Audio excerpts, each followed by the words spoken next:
All right. Happy Wednesday is when we're recording this, but it'll probably come out on Thursday. So happy Thursday. Hopefully the Sox win tonight at Fenway against the Phillies after last night. Oh, and I know you went to the Savannah Bananas at Fenway, so I figured we'd open up with you kind of talking about that. It looked like it was really fun. I saw a lot of the Section 10 guys were there. Papelbon was there, wearing a kilt and stuff. So I figured you could talk about that. Yeah, I mean, first of all, I'm happy to be back. Obviously, I know we haven't done an episode, I think, since like January. So obviously, I know you were busy with baseball. Obviously, I had my things going on, but yeah. So we'll kick it off with that. So yeah, I mean, it's definitely an experience for sure. I mean, like the best way I could describe it is literally like Harlem Globetrotters, but baseball. Like it's a fun experience. Like it was so cool just seeing like how like I don't know how to word it, but just like it was just like everyone could have fun, like obviously it didn't matter who won, it didn't matter if the players went over for like literally everyone was there to have fun. And they're playing music They keep score. nonstop. How does it work? Do they keep score and stuff? They do. I think the party animals won, but like they So it's don't. not staged. That's the thing I heard is like the Globetrotters is always staged, like they always win, but it's Yeah, not. so Interesting. so that's the thing with it. It's like it's not staged. Like there's going to be games where the bananas win. There's going to be games where the party animals win. Hmm. So party animals won at Fenway. Got some had some special appearances by Mitch Moreland, Yep. Papelbon, as you mentioned, Bill Spaceman Lee, and and Johnny Gomes. So got Yeah. to see some familiar faces back at Fenway. Some for the first time in a couple of years. In the case of like Bill Lee, I mean, I don't even know the last time he pitched at Fenway. It's been at least a few decades. So it was really cool to be able to see them in person again and see them kind of do what they do best. But I will say this, it's very overstimulating. Like the thing Hmm. with it is like for me at least, like I didn't feel like there was a moment where it's like I could just like catch my breath and like relax. Like there was always something going on at all times. And Hmm. obviously it works for some people. Like for me, I'm very glad I went because obviously I'd been following them since they'd been a team since, gosh, I think like the early 2020s, maybe the late 2010s. So Yeah. I had known about them for a while, so it was really cool to be able to see them in person. And but I think just the thing with it, it was just really overstimulating. So the Yeah. best thing I would say is like I recommend like definitely go if you have the opportunity. I'm not sure if I would go a second time just because of like how overstimulating it is. Not to say it was bad because obviously it was great. It was a really great time, but it just for me, it just felt like there was always something going on. And Even like like in between innings, it was like there was no downtime or no, like literally, like they were doing like different like dances, doing different stunts. Music was playing at all time. Like even during the at bats, like music was playing. Like as the pitchers were pitching, batters were hitting. Like they a were still playing music, like basically from start to finish. little different, So I guess. Oh, yeah, so and again, like it's a great experience. I definitely recommend if anyone has the opportunity to go and see them, definitely go and see it.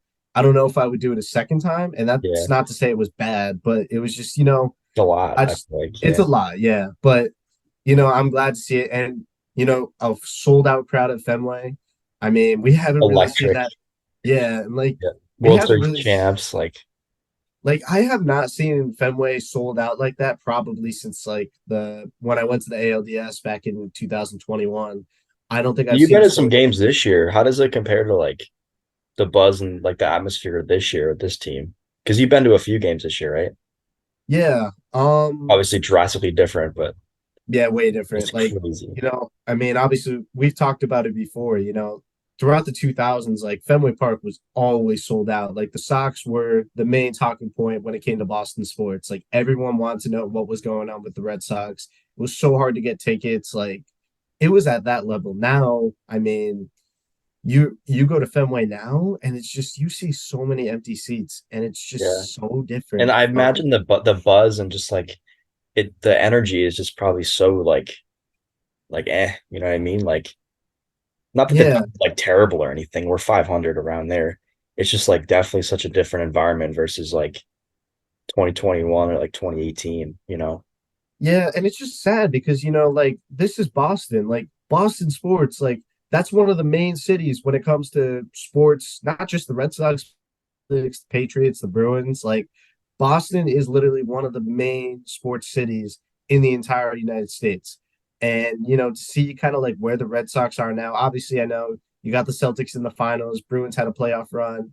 Obviously, I know the Patriots didn't do well this year, but expectations are looking good going forward. But Yeah. it's just this year. I mean, it's weird just Yeah. seeing so many empty seats, so many people on their phones, like not really engaged with the game, That's and crazy.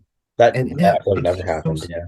yeah, it's really just sad, because this is the team we've both grown up rooting for, watching, like from like growing up, and I think you could say this too, like going to Fenway, like it was always an electrical experience. It didn't matter if it was a day game in the middle of the week or a night game in the middle of the week. Like it Yes. always Yeah. had that like electric vibe, like that buzz to it. Every time you went, like you were always excited to go see them. Yeah. Now it feels so different, like in this day and age, and it's kind of sad to see. Yeah. Well, I'm glad you had fun. It looked like it was awesome. I saw Papelbon pitched. Yeah, he How only do you look? pitched only two pitches because I Two think he came. pitches. No, literally, because he came That's so in weird. eighth inning, 2 outs, lit, literally got the pitch. I forgot who was batting for the Party Animals, but he flew out to center field literally on the second pitch he threw. So only got two Jeez. pitches, but with him, but Mitch Moore only got a single. Bill Lee, I think, got an out. Johnny Gomes grounded out, I think. So Yeah, I not the, saw that but clip. Yeah.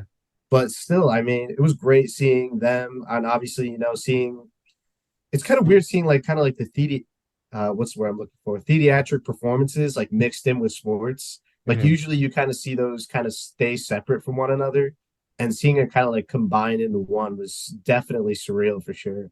Wow. Yeah, maybe I'll go next time they're around. Um, it sounds like it's like I want to go just to be like, yeah, I went and saw them play once, you know what I mean? Like I get it kind of thing. Yeah, that and that and But that's you exactly know, like my like look at it when I went. Like I want to just see it in person for the first time, and that if I yeah. like it, go again. If not, not the end of the world. At least I could say I saw them. You know what I mean? Yeah, yeah. Cool. Well, we got a couple things that have happened recently that I figure we kind of get into. So the main one is obviously Matthew Lugo and Nick York getting promoted to AAA. I think a lot of people were expecting if there was a guy to get called up to AAA, it would be like Meyer or Teal or someone like that. Not Anthony just yet because he's only 20, but Matthew Lugo and Nick York getting promoted. Lugo is the big one. He was a guy who in 2022, yeah, 2022, he was in high A Greenville. Crazy year. I think he hit like 18 home runs, something like that, like absolutely monster offensive year. He gets placed at number 18 on the top prospect list. Last year, he gets promoted to Portland. So 2023, he's in Portland.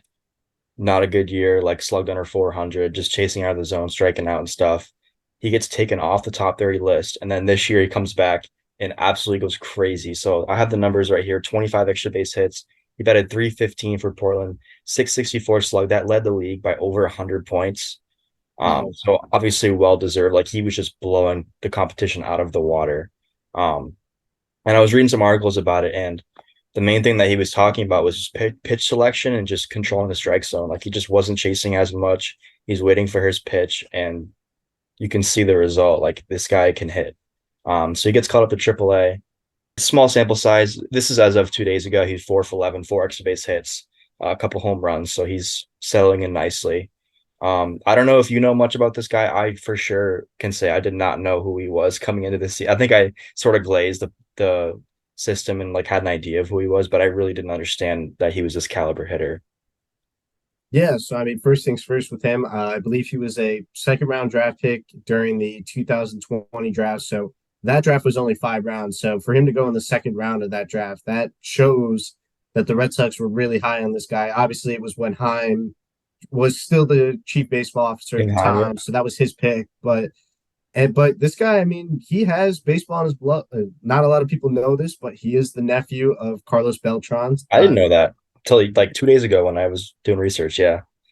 Yeah, so I mean, he's got baseball in his blood. Went to the Carlos Beltran Baseball Academy for high school in Puerto Rico, so he has that baseball background. He knows the work that it takes to get to that level.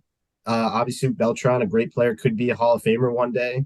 But yeah, I mean, So I knew he would. I knew of him, and obviously, I thought he'd kind of like fallen off the radar. Obviously, as you mentioned, had the slugging percentage under 400 last season, so I wasn't sure if it was kind of going to be a boom or bust guy. But obviously, he's been doing really, really well this year, as you mentioned. Unbelievable.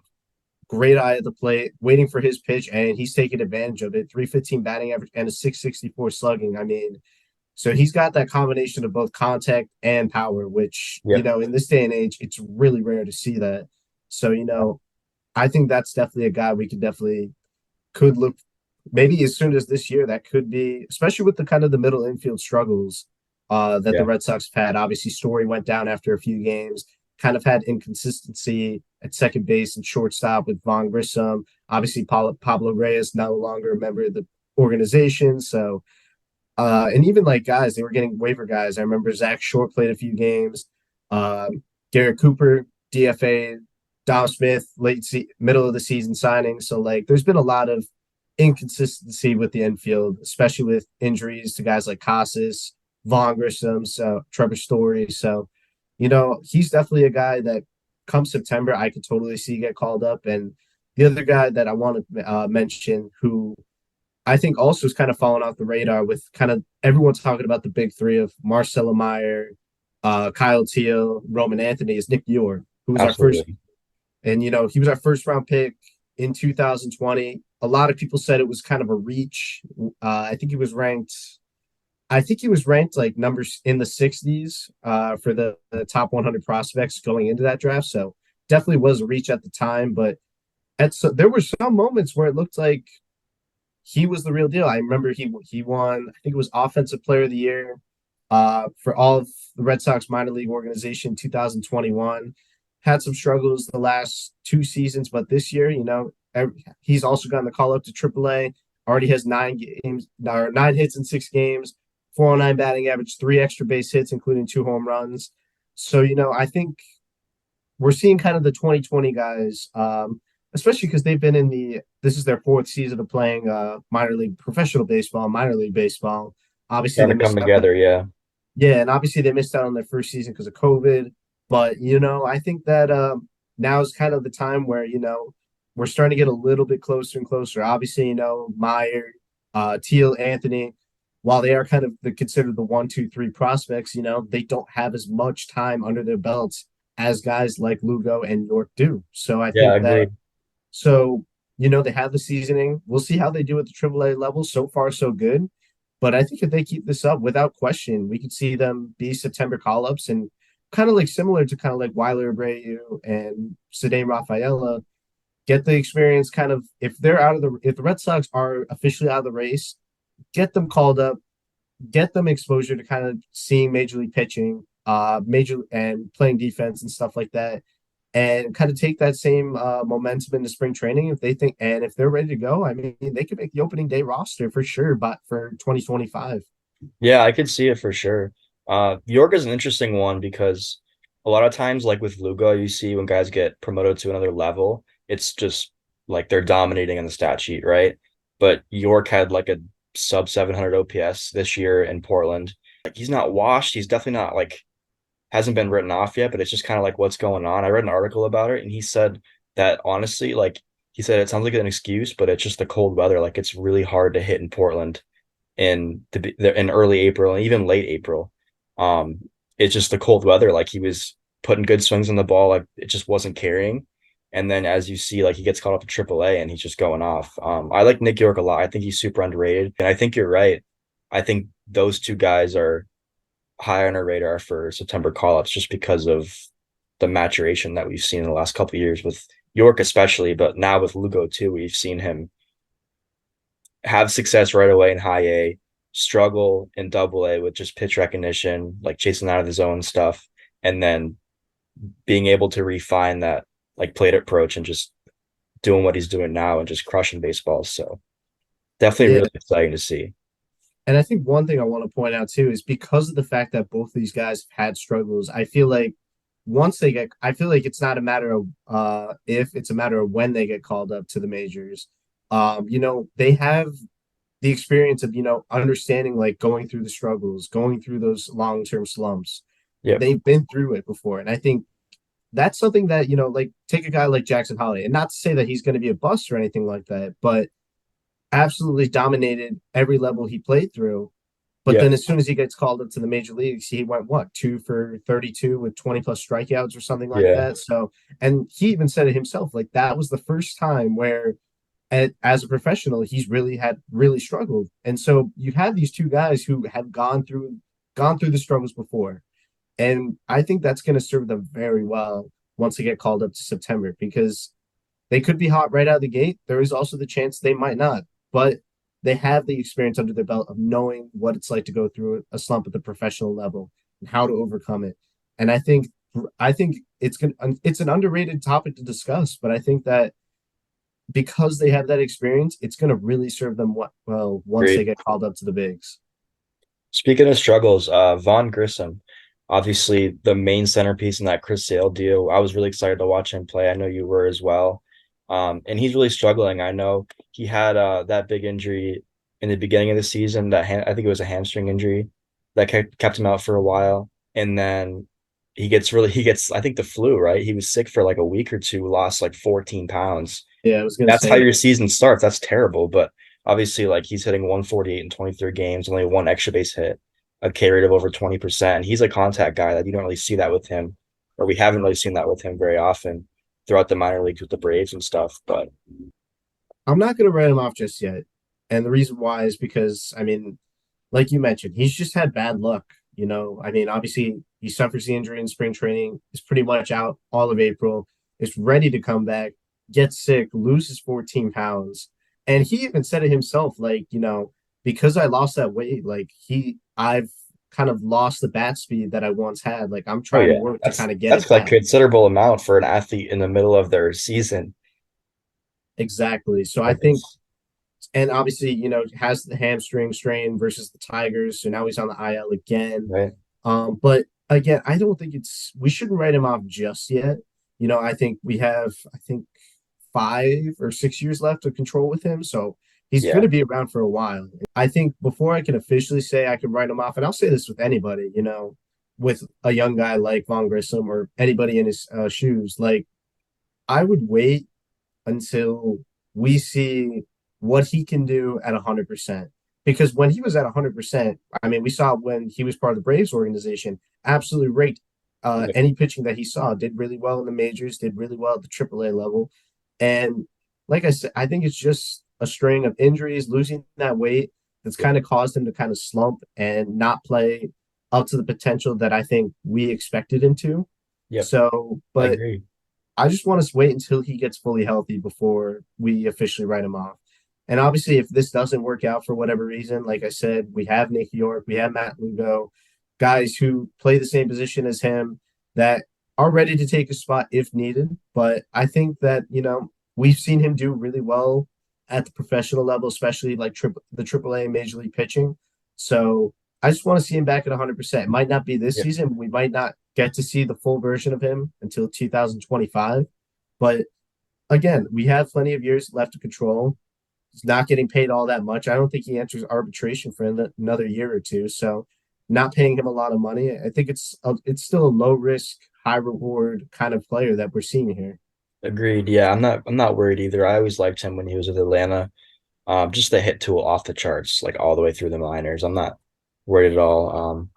But how about a guy that's kind of taken over for him in recent last week or so, Emmanuel Valdez, a guy who's kind of been up and down the last couple of years, highs, lows, struggles on defense last year kind of sent him back down. But since his recall, 28 plate appearances, very small sample size, but five extra base hits, eight ribbies, slugging almost 700. He's been kind of carrying us for the last week or so in an offense that's really struggled and really needed someone to break out. I've been enjoying watching him swing it. I think he's looked better on defense too at second base. I think it's going to be interesting what happens when Vaughn's back and obviously Nick York down in AAA. If he keeps going off, you have like a three-headed monster, not a monster in your hands, but like you got three potential guys that can play second base at the big league level. Um, I'm kind of curious what's going to happen as far as like next year goes with that. Yeah, I mean, ever since Dustin Pedroia got injured back in 2017, there's kind of been a lot of inconsistency at Yeah, that second base position. Like we've never really had like a franchise second baseman again since Pedroia. So, I think, between Vaughn Grissom, Emmanuel Valdez, like I said, Nick York, maybe Matt Lugo plays over there too. There's definitely a lot of guys caliber. And I mean, I'm sure that I don't know who's going to be the guy, but I think when you have four guys like having success the way they are, whether it's been in the past or the like Von Grissom or the Good present problem to like have. Emmanuel Valdez. What'd you say? Good problem to have is what I said. Yeah, yeah. Oh, 100%. I agree. So I'm sure I don't know who emerges out of that group, but I think it's a good problem to have, like you mentioned. And I think eventually, whether it's Valdez, whether it's Grissom, whether it's York, or whether it's Lugo, I'm confident that at least one of them is going to emerge at the major league level and stick around for years to come. Yeah, Lugo's an interesting one. He's listed as a third baseman. He came up as a shortstop, but he's also played some left field. I don't really know much about his defense, I can't lie. From reading the scouting reports are kind of brutal on Lugo too. Just not very high on him as far as like just kind of like they said he's like a fringe average player. Like his ceiling is like a platoon guy, and I don't he looks really good for a platoon guy right now, but he's an interesting one. I'm because obviously third base is blocked. You would hope that Meyer's the guy at shortstop. We don't really need the outfield help right now. I don't know how long Duran stays around, but is Lugo the guy you want in left? Like, I just don't know. We have O'Neill right now. He's our next topic, but I don't know Yeah, what your thoughts on that. But it's just like, where is this guy gonna fit in? not even just Lugo, but even Nick York. Yeah, Whenever exactly. they said, I think he's even during spring training, like he was getting reps at left field. Yeah, Because I mean, the confidence for Vaughn Grissom was there. Obviously, like I said, he hasn't played up to it yet. But again, we're not going to write him out just yet. But I don't want to say it's a criticism, but I think especially when you're that young and you're still trying to develop as a professional baseball player, having moving around positions, like you said, like Lugo's had experience at third base, shortstop, left field. I think he's had a few games at second base as well. And other players have spoken on this in the past of, shifting around has caused them to kind of not reach their full potential and not fully be able to develop as a player. So I really just want to see the Red Sox, especially with their minor leaguers, like guys like Lugo and guys like York, really just get settled in at one position, work on your stuff there. So that way, when you get called up to the big leagues, it's not a panic mode. You're able yeah. to, you've been there before, you know what to do, and you're able to excel at whatever position you're put at. Tyler O'Neill, he's injured again. And I have this question. Have we seen the best of him? Obviously, April, he was arguably the best hitter in the American League. OPS over 1109 home runs. He had that concussion in left field with the collision. And ever since then, it kind of hasn't been the same. OPS under 600. It's tough to say because I think I'm not sure. I've never been through it. I don't know if you have, but I know how serious concussions can be. Obviously I remember, for example, last year, I remember Rizzo with the Yankees. I think he had a great month of April. I don't know if it was last year or the season before, but I do remember had a great April, had a concussion that went on undiagnosed for months, and he was slumping basically the rest of the season on. So, Yeah, it's I mean, real. yeah, the seriousness of concussions is real, and some guys like it takes time to be able to get back to the level you're playing at, and we're seeing with Tyler O'Neill. I mean, obviously, health wise, when he was healthy, like as you mentioned, one of the hottest hitters on the planet, had the 9 home runs, over 1100 OPS, gets the concussion, and he struggles through the month of May. But the thing that differs Rizzo's situation versus O'Neill's is Rizzo's went undiagnosed until I think it was like end of July, early August, at like like toward the latter part of the season. Whereas with O'Neill, they caught it early on. Obviously, he did struggle, but and also has the knee flare up as well. But that being said, they didn't let it go undiagnosed. He's getting the treatment he needs to be able to get back to 100%. And like you said, play is that designated hitter tonight. So, like you said, kind of easing back into being an everyday player again. But I'm not going to write him off just yet. Obviously, he's on the last year of his deal. He is going to be a free agent unless the Red Sox do sign him to an extension during the season, which I'm going to be honest, I don't see it happening, but Yeah. it's happened with Kike Hernandez before, so I wouldn't be surprised. But if we have a shot at the wild card, we're gonna really need him to be there and step up for us. So Yeah. I'm not gonna write him off just yet. And I will say this, like for example, if it doesn't work out for whatever reason, if the Red Sox find themselves a couple games under 500 out of the playoff race, he's going to be a trade target, especially obviously the big guys, Luis Robert Jr. I've seen him linked to teams like the Dodgers, the Phillies, Mariners, Royals, Blue Jays, but O'Neill could definitely be a great piece if another team misses out on him and is looking for an outfielder, not making a lot of money, a good power bat. That could be a potential trade piece if the Red Sox decide to go into seller mode come the end of July. Yeah, that was my next thing. What do we think? Are the Red Sox buyers or sellers this season? That's tough. Because we're Um, getting towards those conversations. We got the trade deadline coming up. Yeah, and the one thing, and I think you can agree with this too, the one thing that's just really frustrating, at least the last few years, is we haven't been buyers, but we haven't been sellers either. It's Yeah, just we've stood put you got to with the pick a team side. that we Yeah, have. It's like if you think we have a chance of making it, like let's go for it. But if you don't, then like let's sell these guys that are on the last year of their deal or the second to last year of their deal. You talk about how important the prospects are, bring in some of those prospects. But yeah. and we just haven't seen them do that. Chief baseball officer Craig Breslow. It's his first ever trade deadline. So I'm not gonna say it's gonna be the same thing again because we have a new face. We don't know what his intention is or what his vision is kind of for the rest of this year and the future years going forward. I take last year, for example, we stood put and we went kind of down, we kind of went into downward spiral. I think if we're around 500, especially with how competitive the AL East is this year. Obviously, I know the Blue Jays and Tampa Bay Rays haven't played up to what we expected them to, but I think there's still plenty of ball left. They could definitely get hot at the right time. If we're around 500 or less than that, I think it's just best if we sell. We talk about how important the prospects are.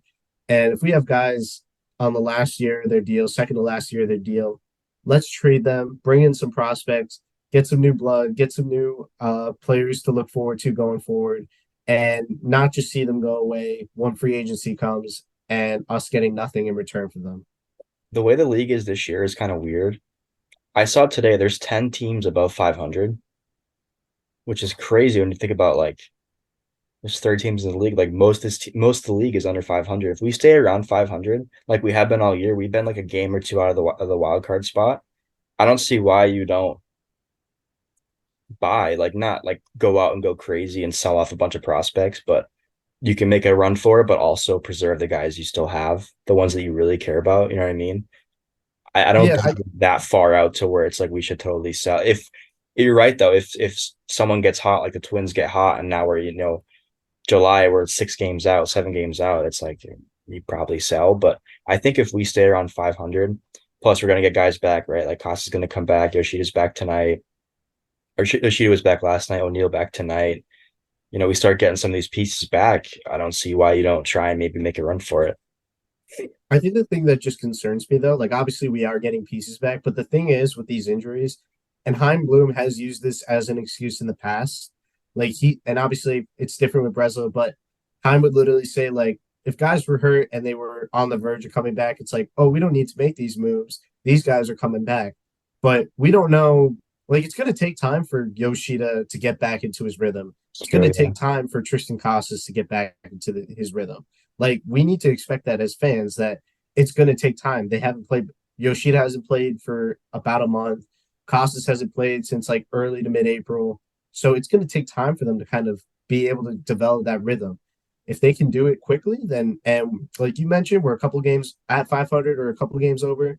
Maybe we do make a couple moves and try to bring in some guys to try and make a run. But I think it really just comes down to how quickly guys like Yoshida, guys like Casas are able to adjust coming off the IL and how quickly they can do it. Yeah, who do you think we go after if we buy? Because I like pitching has to be. I know we don't really have an everyday shortstop, but David Hamilton's starting to really play. Obviously Sadon's there if you need him. We need another starter. And I know the pitching was really good in April and May, but Cutter Crawford was okay last night. It was actually his best start in a while. But other than Houck, it's kind of been like a toss up as far as the starting pitching goes. I know it was so good for so long, and you can't really be too harsh. I think you do got to go after another starter or another horse in the bullpen. Yeah, no, I totally agree with that. I don't know why, but I feel like one name that really came to mind for me was my butcher his last name, Garrett Crochet from the White He's Sox. he's nasty. I think Yeah. he might be untouchable though. But again, with how bad they are, he might as well. I mean, looking But at I it, like it. he won't be a free agent until 2026, so still 2.5 seasons Okay, left to control. But not as bad as I I mean, thought. I think they are. I think for the right price, they'd be willing to part with him. He's going to be 25 in about a week, so still very fairly young. But like again, but I thought Luis Robert Jr. was an untouchable piece, Yeah, that's true too. Yeah, and here he is on the trade block with a couple years left to control. So I think if we're seeing Luis Robert go, I could totally see a guy like Garrett Crochet go. And he's been very, very solid this year. 2.7 WAR, a 6-5 record with a 3.3 ERA. He's had a great track record in the has become a full-time starter this year. yeah. Was a reliever the last couple Genius seasons with the White move. Sox. Yeah. Genius So move. and he's also leading the league in strikeouts with 103. Yep. And the FIP is really what stands out to me. He has a 3.3 ERA, but his FIP is 2.75. So among the elite, like I said, a strikeout machine, which I think we could definitely use in the rotation. I think if the price is right, I think that's definitely a guy we should go after going forward, especially with the. I'm not saying we trade Lugo or York, but we definitely have a lot of middle infield prospects that are starting to really come up, Yeah, and you're going to have to pick and choose which ones stay and which ones goes. And I think a guy like Crochet kind of has makes that decision a lot easier if we were to make a move like that. I like that a lot. Imagine him and Houck at the top of the rotation. That would be ridiculous. And the great part about it too is they're both still young, Control. still have control. Yeah, and like that would be a fantastic 1-2 punch to have, not just for the rest of this season, but seasons going forward after that as well. It makes free agency like it would make starting pitching not as much of a need during free agency, and I think it would just kind of eliminate that need, not leave it up in the air of whether or not we need starting pitching or not. If we could address that at the deadline, I think it would put a lot of Red Sox fans at ease going forward.